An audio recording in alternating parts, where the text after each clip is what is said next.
Who really holds the power in society? I mean, is it the government, the state, with some kind of, ultimate absolute authority that everyone must bow to? Or is it more complicated? Are there other forces, maybe other groups out there you think about? Churches, unions, powerful corporations, social movements, even cultural norms that have their own legitimate claims on our loyalty. And influence how things actually work on the ground. Exactly. It's perhaps the fundamental question in political thought, isn't it? It cuts right to the heart of how societies are organized, how decisions get made, and, well, where power genuinely resides. Absolutely.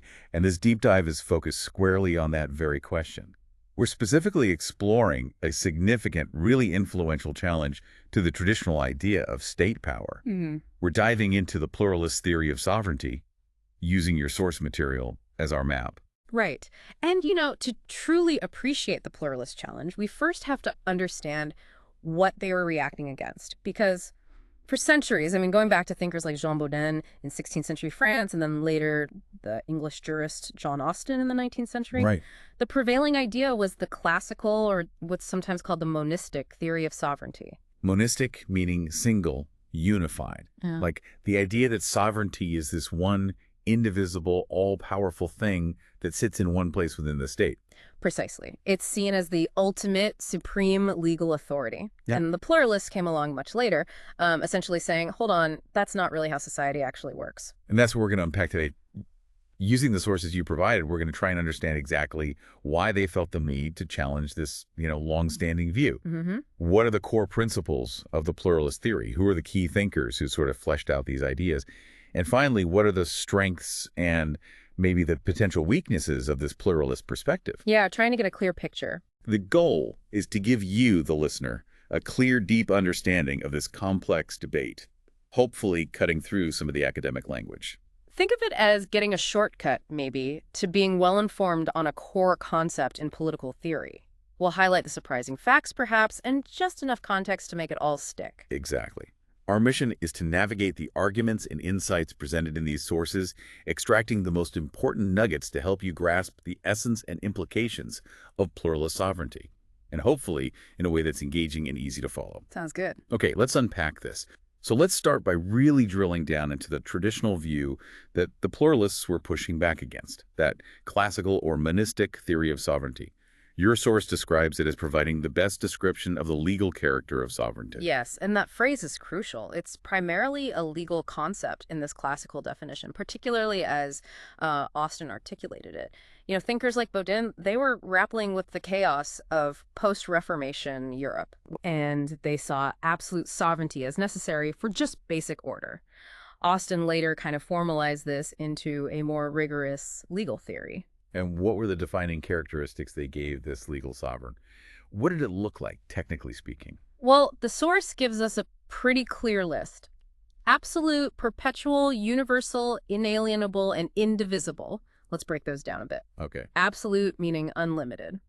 The sovereign's power isn't subject to any higher law or external constraint. Basically, what the sovereign wills is law, period. No ifs, ands, or buts. Pretty much. Perpetual. It doesn't just disappear when a specific ruler dies or is removed. It's seen as an enduring attribute of the state itself, Right. Universal. Its authority extends over all persons and associations within the state's territory. No one's exempt. Everyone's covered. Right. Inalienable. The sovereign can't legally just give away its power or transfer it to someone else without, well, ceasing to be the sovereign. Can't sell it off. No. And finally, indivisible. It can't be split up or shared among different entities. It resides in a single identifiable person or body, one source of ultimate command. Wow. That sounds like a single, massive, all-encompassing power. Just huge. It is absolutely designed to be.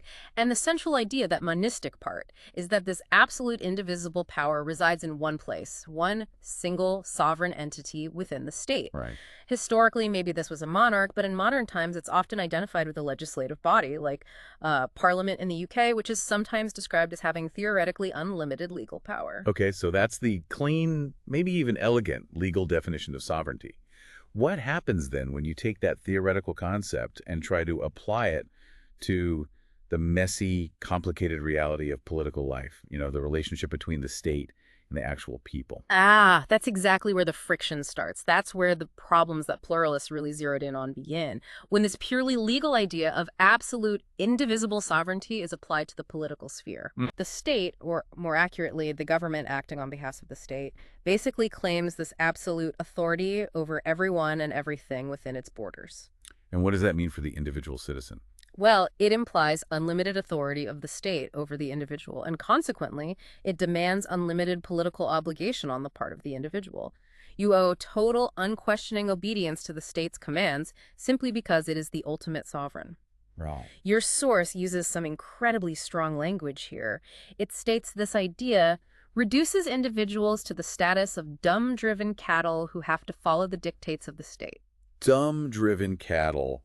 That is stark. I mean, it suggests individuals have absolutely no agency, no ability to question or resist the state's will at all. It does. And the pluralists' most fundamental critique gets right to this point. They ask, okay, who is actually issuing these dictates? Who is wielding this supposedly absolute power? Right. It's not some abstract force. No, it's not some abstract divine entity. It's the government, which is made up of, well, human beings. Fallible human being. Exactly. The source is very clear on this.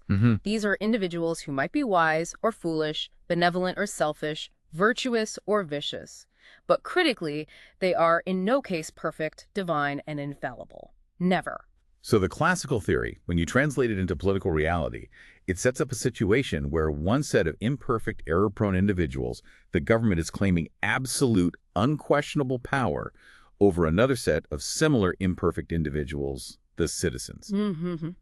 That's the inherent dilemma then, the potential for abuse that the pluralist theory really grapples with. That's precisely it. It highlights this immense tension and, frankly, the potential for real danger when you attribute absolute unquestionable authority to any group of human beings, no matter what title you give them, king, parliament, party, whatever it is. And this monistic idea, despite these potential flaws in political application, it was widely accepted for a long time, right, until maybe the 19th century. For the most part, yes. It really was the dominant paradigm.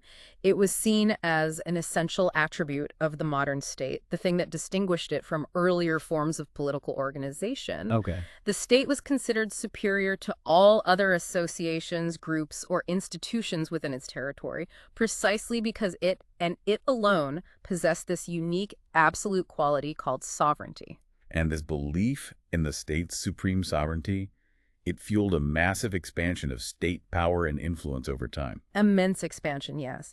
And it tied into other prevailing theories at the time, too. For instance, you had the organic theory of the state, Right. which viewed the state almost like a living organism, the ultimate source of all value, glorifying it as the fountain of all moral and social values. Yeah. In that view, individuals are merely like organs within that body. Like the analogy the source uses. Yeah. An individual severed from the state is like an organ severed from the body, losing its existence, its identity, apart from the state.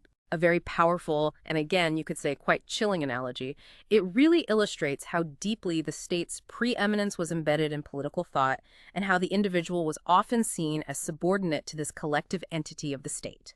It also connected to the development of the juristic theory, which evolved a juristic personality for the state, treating it as a single legal person capable of having rights and obligations, which further solidified its distinct and superior status. But as the 19th and early 20th centuries unfolded, the cracks in this absolute monistic facade really began to show. Okay, so the classical theory, while maybe neat legally, created this profound political problem, concentrating absolute power in fallible human hands. What were the specific pressures, the intellectual shifts that actually ignited the challenge to this long-standing view? Why did the pluralist theory emerge when it did, mostly in the early 20th century? Well, several factors converged, really creating fertile ground for the pluralist critique. And it started even before the full-blown movement took shape. Back in the 19th century, you saw early challenges coming from different corners. Like the socialists, as mentioned in the source. Exactly. Thinkers like Karl Marx and Friedrich Engels, for instance, they provided a powerful critique by demonstrating how state policy wasn't always some neutral expression of a universal general will, as some theorists claimed. Right. Instead, they showed how it was often heavily determined, really shaped, by the economic interests of the dominant class in society. So the state wasn't necessarily acting for everyone's common good, but potentially serving specific powerful economic groups. Precisely. And this highlighted that state power, even if legally absolute, could be wielded in ways that benefited particular interests, not the entire society.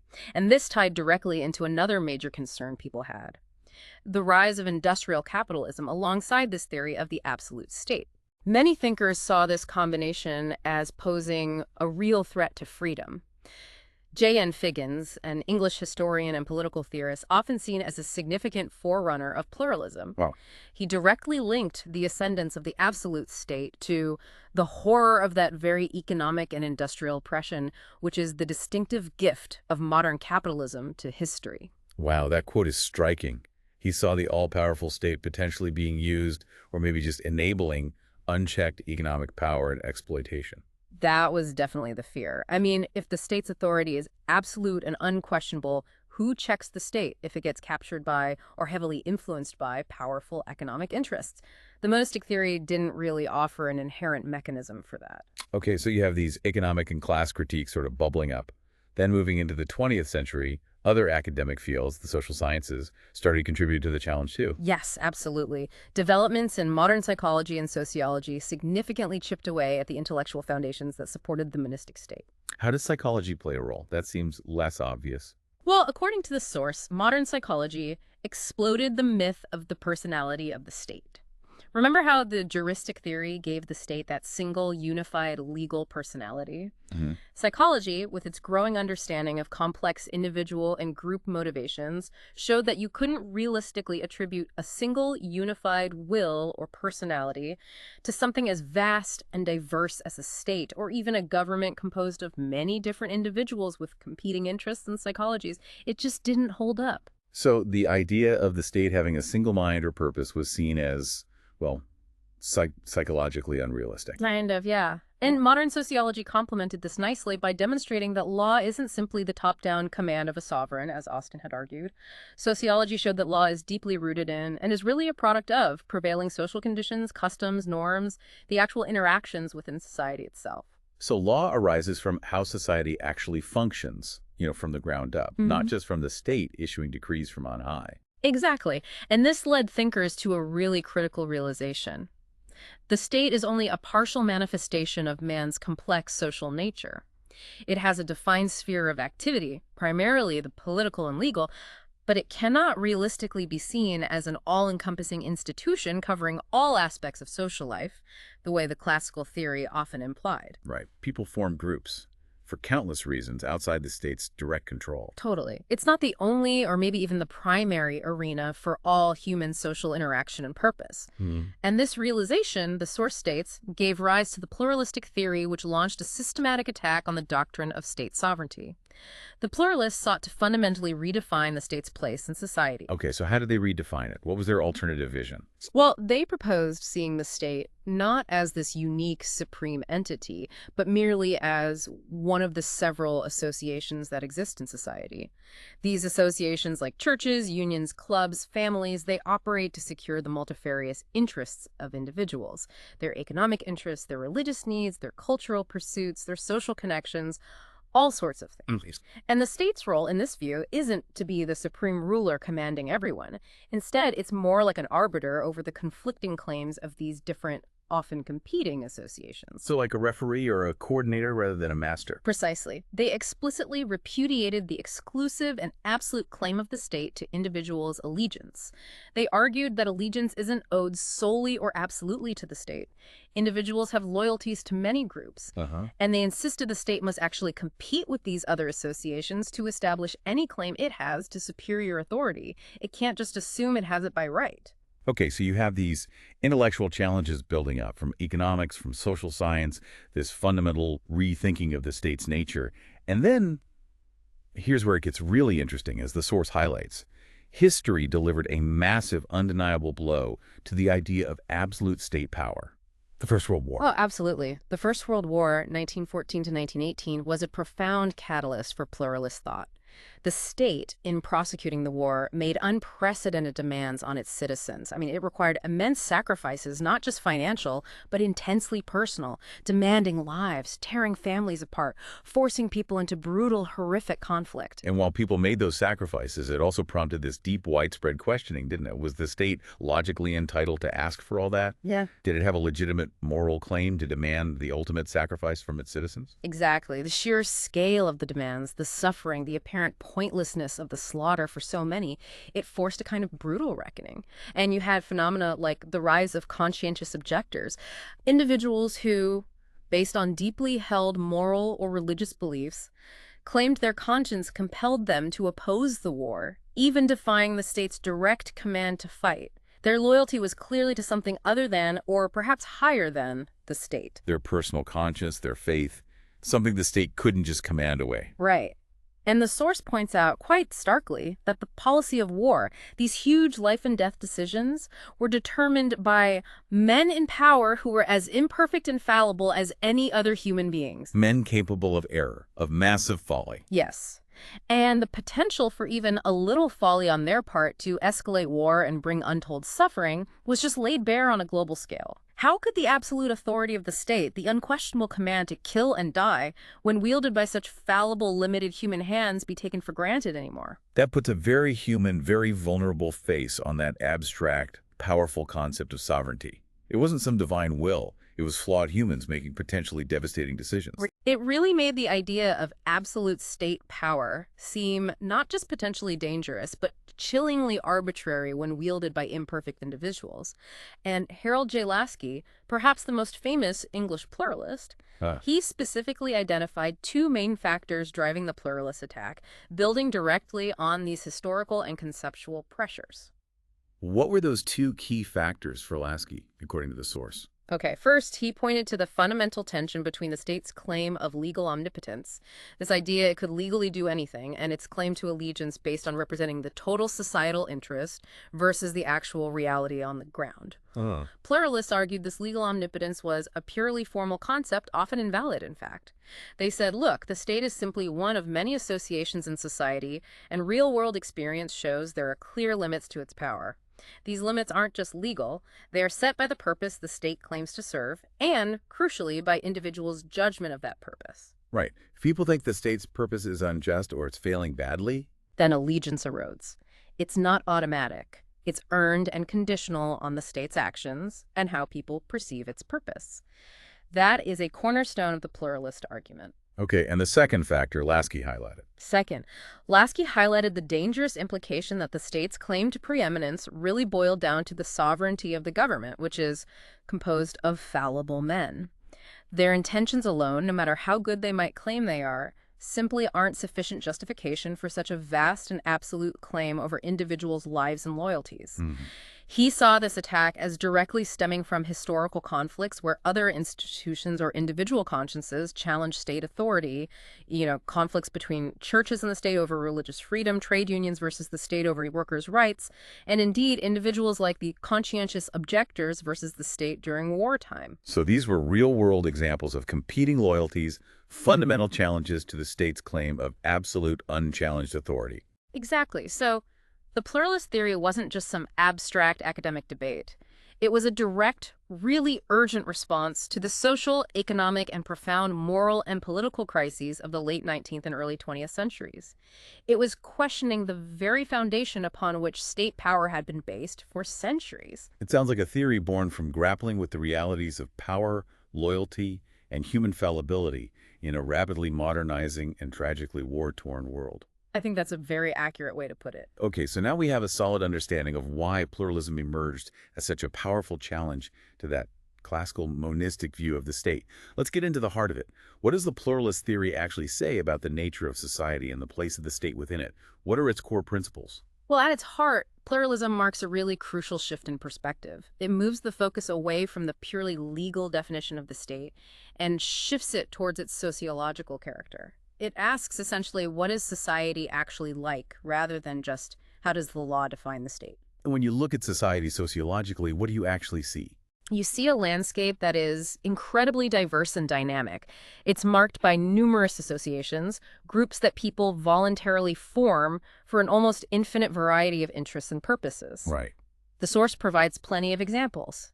Churches, religious organizations, trade unions, cooperative societies, chambers of commerce, voluntary associations for education, culture, science, sports clubs, charitable groups. I mean, the list just goes on and on. Groups for literally every conceivable interest or affiliation you can think of. Exactly. And the pluralists make a crucial point about these groups.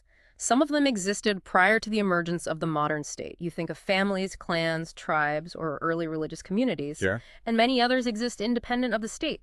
They weren't created by state law, they weren't sponsored by the government, or even necessarily regulated by it in their internal life. So they have their own life, their own structures, their own reasons for being, totally separate from state power. Yes.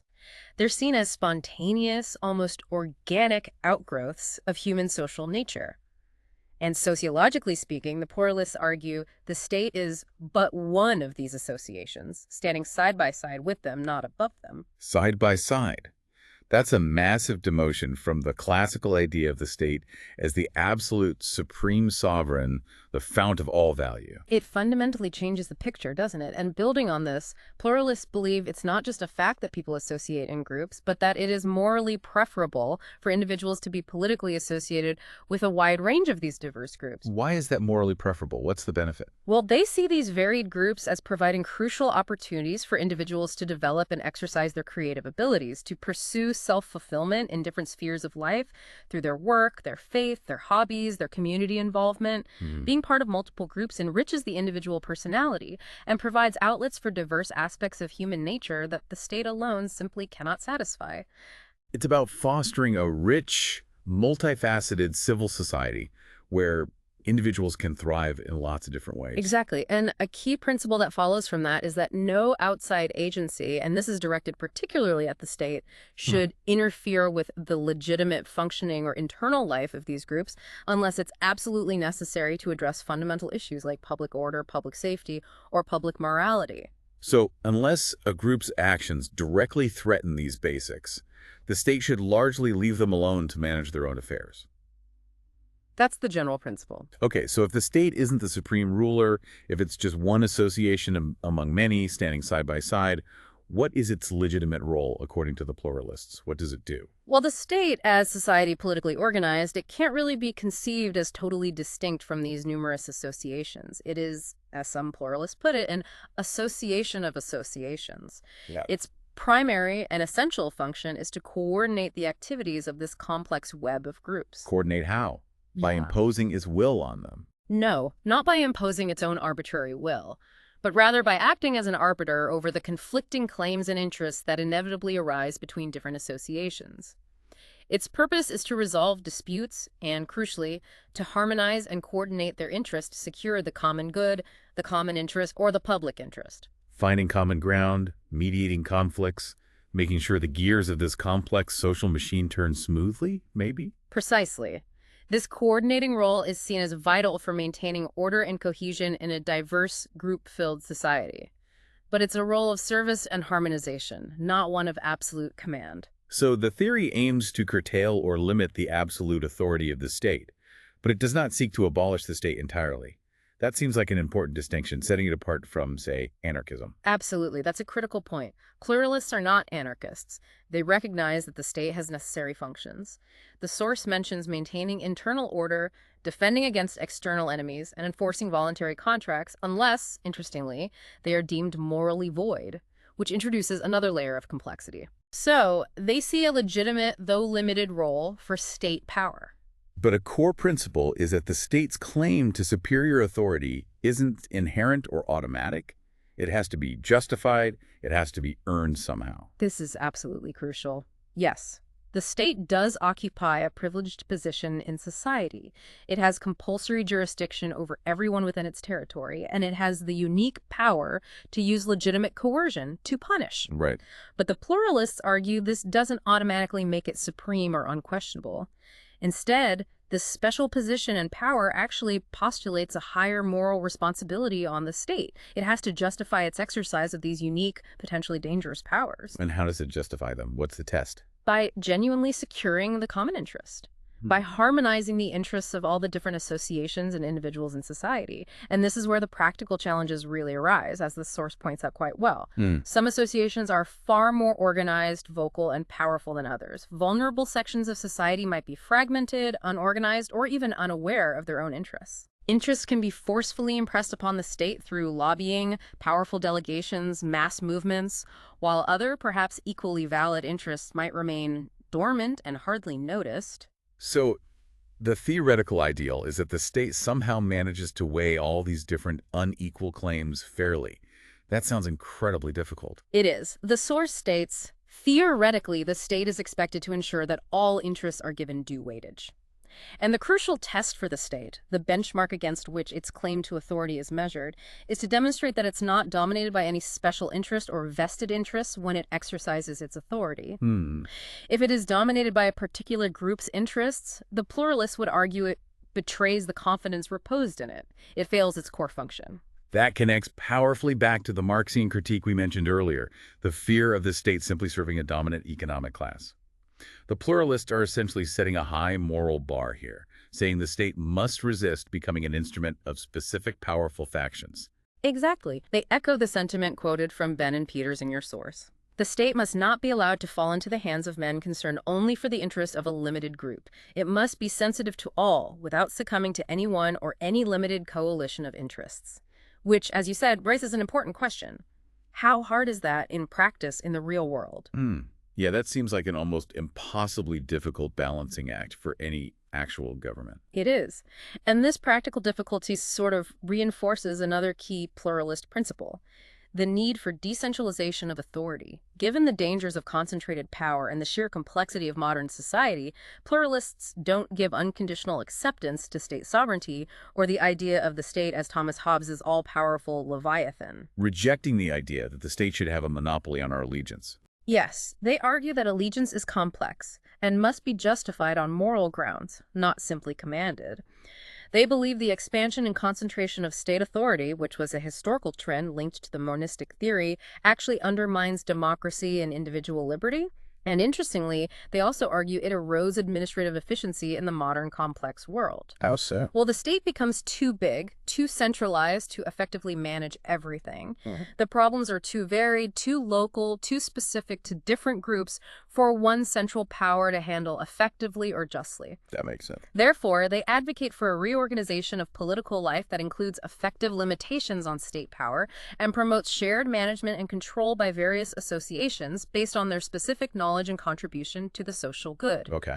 They suggest empowering institutions like workers' unions, consumers' unions, or other functional groups to serve as countervailing powers in the state, balancing the influence of centralized government and also powerful private interests. So the solution isn't just limiting the state, but actively empowering other social groups to share in governance and balance the state's influence. That's a key part of the pluralist vision for many of its proponents.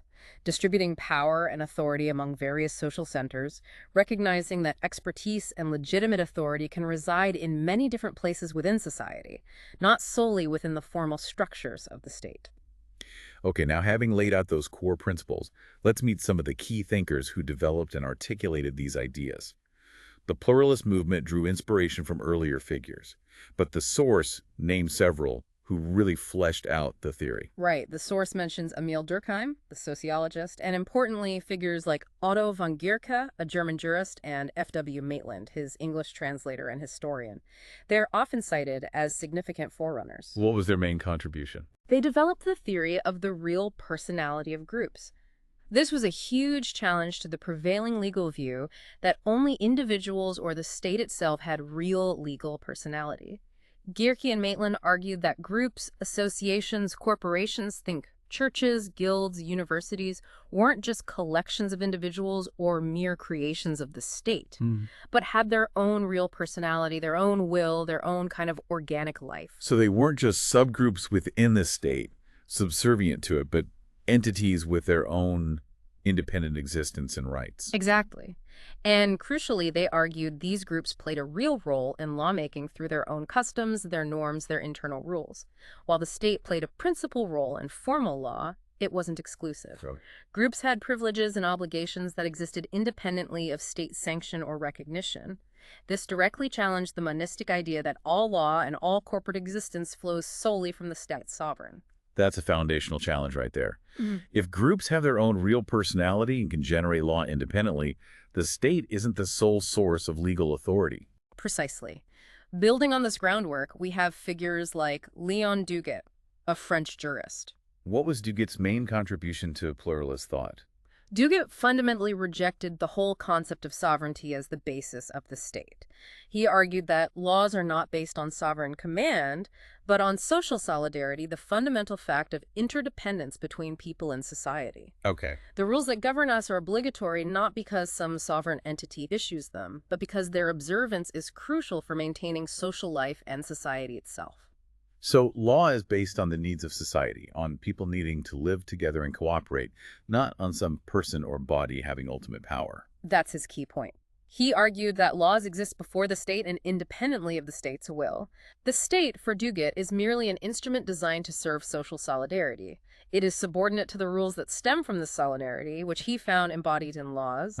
So he rejected absolute sovereignty and made the state responsible to society, bound by these underlying social facts. Shifting the focus from the state's power to the state's function and its accountability. Exactly. For Duguet, the essential characteristic of the state isn't sovereignty at all, but public service. The state's legitimacy comes from performing services necessary for social solidarity. And he was also a strong advocate for judicial limitations on administrative actions, wanting the state's actions to be clearly bound by law. That's a powerful reframing from sovereign master to public servant. It is. Another key figure mentioned is Hugo Crabbe, a Dutch jurist. Crabbe took Duguet's idea about law's origin and, well, ran with it. He explicitly stated that law is independent of and superior to the state. So, like Duguet, he saw law as primary, but he went further to say sovereignty belongs to the law itself, not the state. That's his core argument in his work, the idea of the modern state. He believed sovereignty is an attribute of law, which emanates from a sense of right, felt by the community majority, a kind of collective conviction about what is just and necessary. He rejected the idea that power is the essential feature of the state. Instead, he saw the state fundamentally as a legal community, an organization based on legal relations, not relations of strong and weak.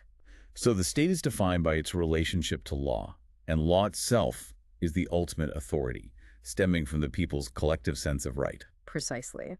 The state's purpose, then, is to reconcile conflicting interests, not arbitrarily, but in conformity with the values embodied in the law. Law as the ultimate authority, reflecting the community's sense of right. Interesting. Right. Then we have English thinkers like A.D. Lindsay. Lindsay was sympathetic to that Gierke-Maitland idea, the real personality of associations, and saw the state as just one association among many. He argued that many other associations, being smaller, more homogeneous, often represented a closer community of interests and actually attracted deeper loyalties from individuals than the large, impersonal state. You mean people feel a stronger connection to their church or their union or their local club than to the abstract entity of the state? That was certainly his belief.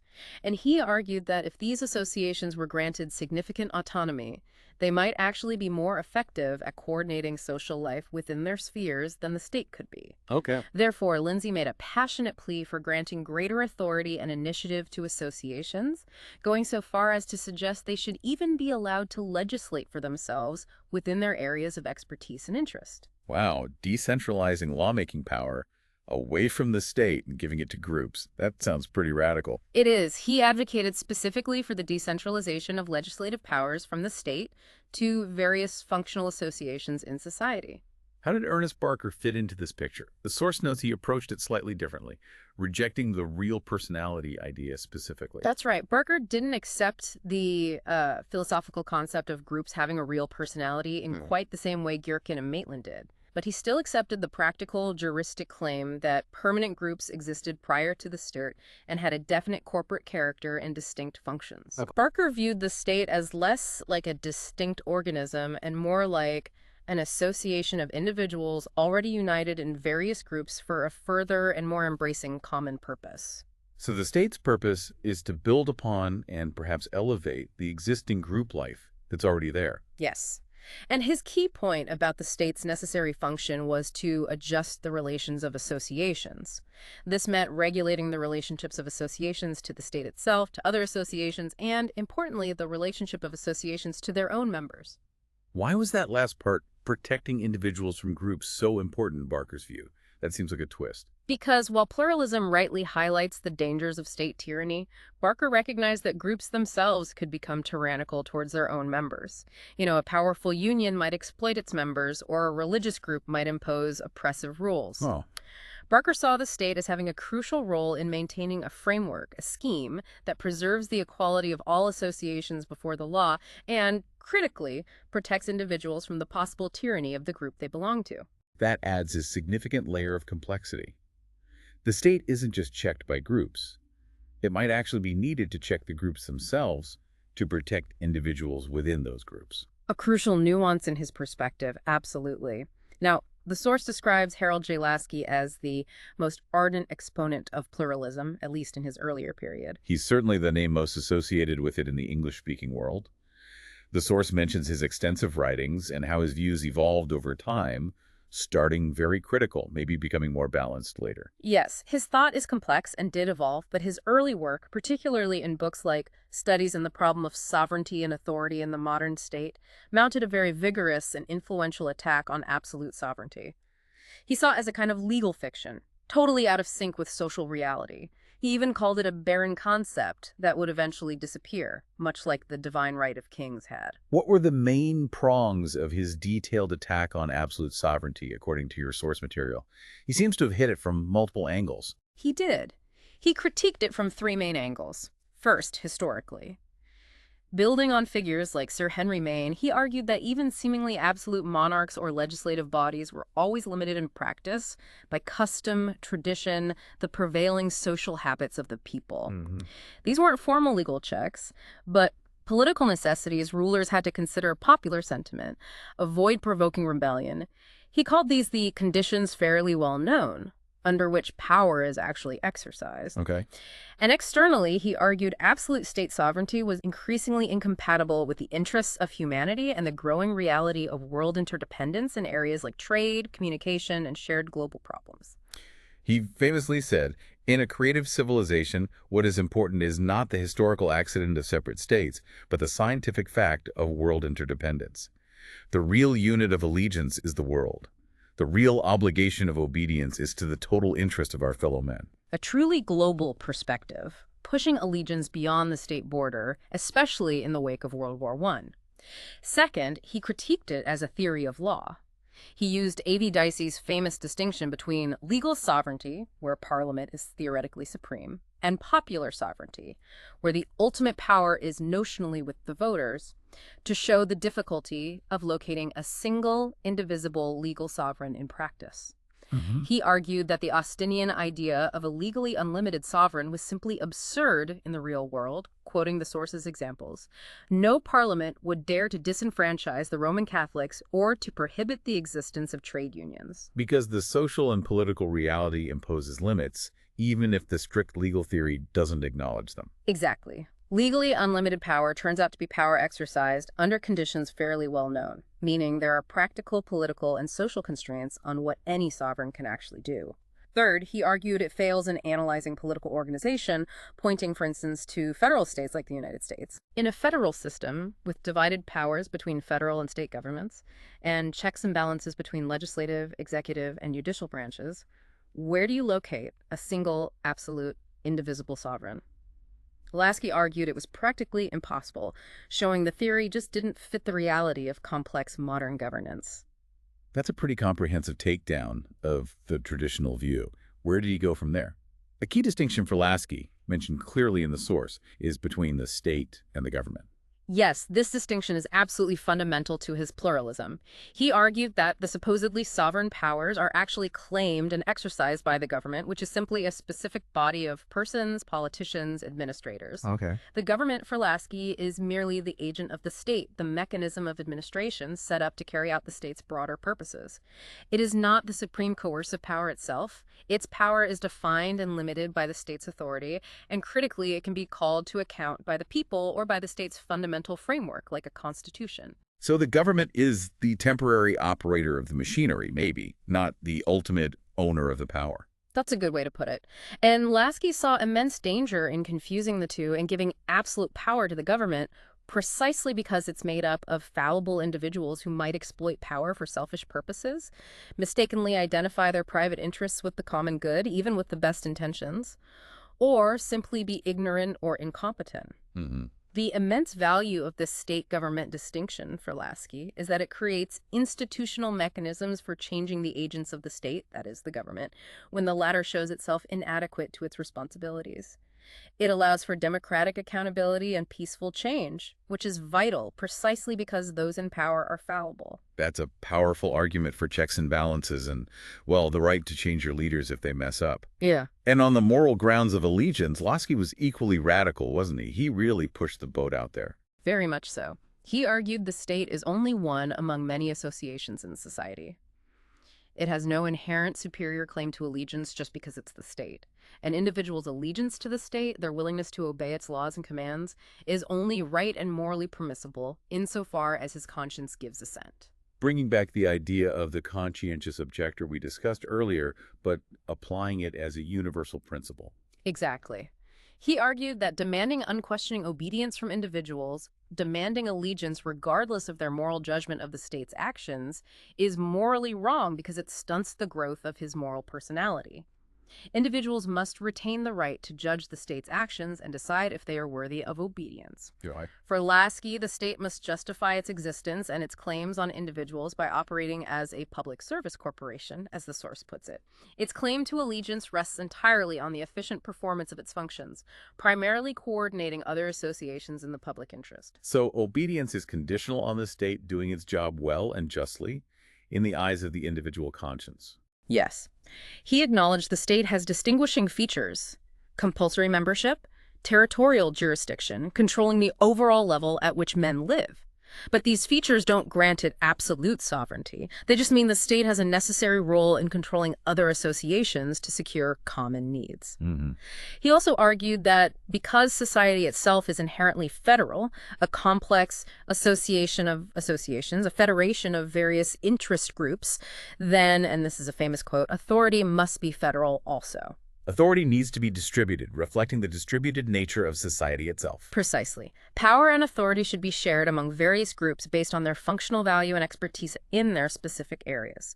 The state's power should be coordinative, managing the relationships between these power centers, not hierarchical, imposing its will from the top down.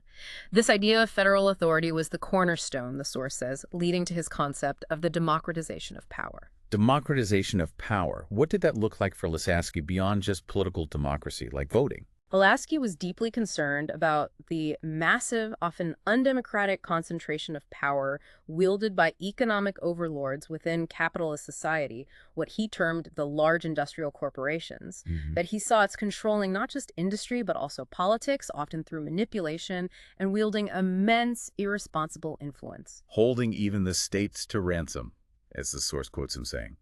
That's strong. Very strong language. He felt the situation presented a fundamental, stark choice.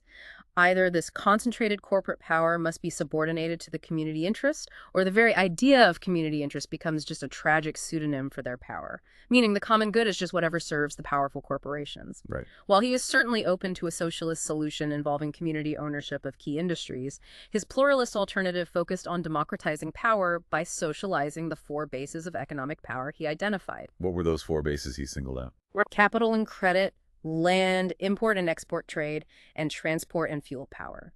He suggested that bringing these foundational resources and activities under some form of community control, not necessarily complete state ownership in the traditional sense, but certainly preventing their private, concentrated control, would avert the dangerous concentration of economic power and begin the process of democratization, distributing real influence much more broadly across society. So for Lasky, pluralism wasn't just about the state versus churches or unions. It was fundamentally about challenging concentrated economic power and distributing that power politically and socially as well. Absolutely. He saw economic power as a critical, often unchecked source of authority that needed to be brought into a more democratic and accountable framework, and he saw pluralist principles as a way to achieve that. Finally, let's look at Robert M. McIver, another highly influential pluralist thinker mentioned in the source. He's described as taking a sociological view that traced the state's evolution over time. Yes, McIver, particularly in works like The Modern State, took a deeply sociological approach. Like Duguid and Crabbe, he sought to distinguish the state not by sovereignty, which he was very critical of, but by law. He saw law as primary, as the defining feature. Yes, and he mounted several detailed arguments against the concept of absolute sovereignty. First, he questioned the idea of a discoverable general will that the sovereign supposedly represents. He pointed out the immense difficulty in identifying a single, unified will in any diverse society, noting differences in opinion, historical examples of aliens and slaves who weren't included, and how loyalty is often to custom or community rather than some abstract state will. Okay. Second, he highlighted the practical difficulty of locating the sovereign, even in supposedly democratic states. There's no single homogeneous will, majority and minority coexist, and governments and policies constantly change. Where is the fixed, indivisible sovereign in that shifting landscape? He found it elusive. Yeah, hard to pin down. Third, he argued that government power is fundamentally limited by the Constitution, over which the government itself typically has no direct control. The stability and legitimacy of a state depend not on the government's absolute power, but on its conformity to underlying traditions, values, and constitutional frameworks. So the Constitution and the society's underlying values are actually higher authorities than the government itself. Precisely. McIver argued powerfully, and the source quotes him here, "It is not the office, but the instrument, not sovereignty, but the law and the Constitution that wear the legitimate armor of might." Interesting phrasing. It is. Government's power comes from being the guardian of the Constitution and the executor of law, not from some inherent right to command. Outside the framework of law, force is merely arbitrary violence. So like Crabbe, McIver insists we must turn to law, not sovereignty, for a true understanding and definition of the state. Exactly. And he agrees with Crabbe that the state does not create law. Law exists prior to the state and is superior to it. The state merely grasps, expresses, codifies, or modifies the existing body of law that arises from social life. He used a vivid analogy, saying, the state can no more reconstitute at any time the law as a whole than a man can remake his body. Law has its own life, its own development, independent of the state's arbitrary will. Law is an organic part of society, not just a tool of the state. Yes. And on the basis of the state's authority, McIver saw as derived, much like other associations, from the will of the majority. He used the analogy of shareholders in a corporation choosing a board of directors. The state's authority isn't from its own inherent right, but from the consent and will of the people it governs. Okay. Like other corporations, the state is recognized by law and has rights and obligations under that law. And he echoed that idea that associations exist as native to the soil of society as the state itself, existing prior and apart from state recognition. Yes. The state regulates their legal form, their registration, their formal structure, but it doesn't create their underlying purpose or their internal life. And on the state's control and coordination role, McIver offered significant nuance compared to some other pluralists. He argued the state does not regulate the internal affairs, purposes, or methods of other associations. It doesn't treat them as its own agencies. So it doesn't tell a church what doctrine to teach, or a union how to hold elections internally, that sort of thing. Precisely. The state acts primarily when the interests of one group encroach on another or on the wider public. Its role is to resolve these conflicting interests and maintain public order when group actions spill over and harm others. Stepping in as mediator mainly when group interests clash publicly. Yes. And he stressed that the state cannot arbitrarily impose its own conception of the common interest. It stands for the common interest only in those areas where that interest is unified enough for political expression and de-externalized enough to be suitable for legal regulation. Okay, so only for certain kinds of common interest. Right. It doesn't stand for the entire common interest, because the diverse partial interests of various associations are also legitimate parts of the common good. He believed absolute sovereignty, if actually practiced in diverse modern states, would be fatal to the harmony of social life. Because trying to crush all that diversity under a single monolithic will would just cause immense conflict. Exactly. Now, in his later work, The Web of Government, McIver refined his view further, making a really important distinction between types of associations regarding state regulation. Ah, the cultural versus economic distinction. That seems important. Yes, and the source says it provides a profounder basis for his theory. He argued that emotional and cultural associations, think schools, arts groups, religions, serve deep personal interests and cannot and should not be regulated by the state in their internal life. Trying to coordinate them or force them into a state mold would destroy their characteristic qualities and vitality. You can't really force belief or creativity from the outside. Right. But, he argued, economic associations and activities, things like wages, hours, property use, production, must be subject to state regulation for the common interest. Why? Because economic activities inherently impact public order and the livelihood of others in a way cultural pursuits often don't. How so? Well, an employer's decision on wages doesn't just affect them and their workers, it impacts fellow employers, the local economy, consumer purchasing power. The use of property affects neighbors and the wider community. These activities, unlike cultural pursuits, cannot be left entirely to the free choice of individuals or groups without causing widespread harm and interfering with the well-being of others. So the state has a legitimate and necessary role in regulating economic interests, specifically to protect the public good, precisely because those interests have such wide external effects, even if it should keep its hands off purely cultural or personal pursuits. That distinction is absolutely key to understanding McIver's nuanced view of the state's necessary but limited role in a complex, plural society. Okay, we've really delved into the classical view, the reasons for the pluralist challenge, the core principles they advocated, and the specific, distinct contributions of key thinkers like Duguid, Crabb, Lindsay, Barker, Lusky, and McIver. Let's turn now to a critical appraisal. What's the lasting importance and value of this theory, and what are its potential dangers or weaknesses? While pluralism made undeniably significant contributions to political thought, first and foremost, it really dragged the discussion of sovereignty out of the realm of purely legal theory and forced to look at it in the political sphere. As the source notes, the classical view, from Bodin to Austin, focused mainly on legal right. Pluralism forced thinkers to grapple with how power actually functions in a complex society, where loyalties are divided and influence flows from multiple centers, not just the state. Highlighting the real world, practical limitations on state authority, not just the theoretical legal ones. Exactly. And a crucial contribution was highlighting the inherent danger and potential for tyranny when the distinction between the state, the abstract entity, and the government, the fallible humans in power, gets blurred. And a government claims absolute, unquestionable power in the state's name. Right. By emphasizing that government is merely an agent, pluralism helps in thinking about and evolving sound principles for politics and government that incorporate checks and balances and accountability. And some pluralists, like Lindsay and maybe McIver, even made the powerful point that other associations, churches, unions, whatever, might command deeper individual loyalties than the state itself. That seems like a vital insight into the actual basis of social cohesion. It really forces us to question where people's true commitments lie, doesn't it? And Lelaysky, as we discussed, uniquely applied pluralist principles to address the concentration of economic power, seeing the theory as a tool to curb what he viewed as the baneful product of capitalism.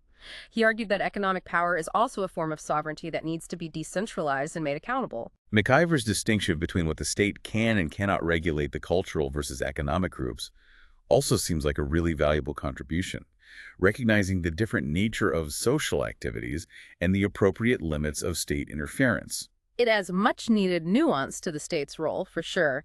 However, for all its insights and contributions, the pluralist theory is not without its potential dangers and weaknesses, and critics have pointed these out quite forcefully over the years. Okay, what are the main concerns about the pluralist view? Where does it fall short? perhaps? Well, one major danger arises precisely from its core argument that loyalty can and perhaps should be divided among multiple groups, and that the state is just one association among many. If group loyalty genuinely becomes deeper and more paramount than loyalty to the state, and some groups become unduly powerful through their organization, resources, or control over vital services. There's a danger they might dictate unjust terms, basically hold society hostage, as the source warns. Exactly. The source provides vivid examples. Unions in essential services like transport or healthcare gaining undue leverage to disrupt society compared to less organized groups like artists, scientists, or teachers. Or think about the power wielded by organized traders and workers versus unorganized consumers. Right. In a purely pluralist model focused solely on group competition, where loyalty is fragmented, the interests of powerful groups might just overwhelm the interests of weaker or unorganized sections of society. So instead of the state being tyrannical, powerful groups could become tyrannical, serving only their own interests. Potentially, yes. Critics argue that if taken to an extreme, a purely pluralist model implies preeminence of the interests of dominant groups over those of the vulnerable sections of society. It risks a kind of social Darwinism, where the most powerful groups simply get their way, regardless of fairness or the common good. And who is left to protect those vulnerable, less organized interests? Who champions the broader common good that encompasses everyone, not just the loudest or strongest groups? This is where the state's essential role, perhaps a more robust role than some pluralists might initially concede, comes back into sharp focus. The responsibility for protecting the common interest, for ensuring a minimum standard of fairness and well-being for all, often devolves upon the state. The state must act as an agency for harmonizing conflicting claims and, crucially, for giving due weight to the interests of all members of society, even when some groups are vocal and powerful and others are silent, unorganized, or perhaps even unaware of their interests. It has to be the ultimate arbiter, maybe. The one entity tasked with weighing all the different claims and deciding what's needed for the overall common good, even if some groups aren't effectively lobbying for their needs. Yes, and this becomes particularly challenging and perhaps highlights a weakness in pure pluralism in the context of the modern state, where phenomena like big corporations have become incredibly powerful, eclipsing other social groups as regards their influence on the policymaking process. Public policy in many areas may not be the result of a balanced mutual adjustment between many different group interests, but rather the result of disproportionate influence from a few dominant players. The Marxist critique comes full circle here again, doesn't it? The state potentially just serving the dominant economic class, willingly or unwillingly. It does. And the source points out that to restore some balance and ensure the rightful place of smaller groups vis-a-vis the bigger ones, the state must play an effective role in curbing the powers and influence of the more powerful organs, particularly the big corporations. And this leads to a fascinating and perhaps paradoxical conclusion, doesn't it? It feels like a real twist. It absolutely does. The very problem identified by pluralism. The existence of powerful non-state actors and the potential for concentrated power outside the state might actually necessitate strengthening the state, giving it a stronger base for the state sovereignty than what the pluralist theory might concede in order to effectively regulate those powerful groups and protect the common good. The theory that sought to limit the state might, by accurately describing the landscape of multiple power centers, inadvertently reveal the necessity of a powerful state to manage that very landscape. It's a profound tension. Acknowledging the reality and legitimacy of multiple power centers in society, while also recognizing the need for a central authority strong enough to prevent the tyranny of those powerful centers over the less powerful or over the common good itself. Precisely. It highlights that the debate pluralism initiated is far from over and remains incredibly relevant today, maybe more than ever. This has been a really deep dive into a foundational and, as you say, still highly relevant area of political thought. So bringing it all together, what are the core ideas about pluralist sovereignty that we should really take away from this discussion? Well, I think the fundamental challenge it poses to the traditional idea of the state as the single absolute power. That's number one. Pluralism insists that society is a complex, dynamic web of numerous groups and associations, each with its own value, its own life, and legitimate claims on allegiance and influence. And the state, in this view, is seen as one entity among many, potentially acting as a coordinator, an arbiter, or a harmonizer, but not inherently possessing supreme, unquestionable authority just by virtue of being the state. Exactly. Its claim to authority isn't a given, It must be justified perhaps morally by its actions or by its effective performance in securing the common interest. And the theory argues for limiting the state's concentrated power while recognizing and, in some versions, actively empowering other social groups and sources of authority. When you look at the world today, I mean, with the immense power wielded by global corporations, major tech platforms, international financial institutions, powerful lobbying groups, NGOs, even global media empires, these ideas feel incredibly relevant, don't they? Are they not also powerful forces competing with, influencing, and sometimes even overriding the state's will? Oh, absolutely. The pluralist critique resonates deeply when we see powerful private actors shaping public policy, wielding economic influence that translates directly into political power, sometimes seemingly operating independently of or even above traditional state control. It forces us to ask whether the state is effectively coordinating these diverse, powerful interests for the common good, or if it's being captured or dominated by them. And that leads right back to the core tension we discussed just now. Does the state need more power to regulate these modern giants, as the critique suggests might be necessary, or less power, as the early pluralists advocated to curb the state's own potential for overreach? That's the heart of the ongoing debate, really. The source material points out that while pluralism correctly identifies the reality of multiple power centers and warns against state overreach, the contemporary rise of incredibly powerful private interests might actually necessitate a stronger state role to protect the common good, ensure fairness, and maintain some semblance of democratic accountability against overwhelming economic power. So here's a provocative thought for you, the listener, to ponder. Given the undeniable power of global corporations and other non-state actors today, does the pluralist vision of a state that maybe merely coordinates interests or must constantly justify its authority against competing groups, does that vision actually weaken the very tool, the state itself, that might be needed to manage the problems of concentrated power that pluralism so accurately highlighted? It's a critical question. Does the critique of state power, however valid, leave us vulnerable to other forms of power? What stands out to you about this dynamic? A question that continues to challenge political thinkers and citizens alike, I think. The ideas we've discussed aren't just historical footnotes. They're alive and kicking in the tensions of modern governance and the ongoing struggles over who truly holds the power in our increasingly complex world. Absolutely. Thank you for taking this deep dive with us into the fascinating and challenging world of pluralist sovereignty.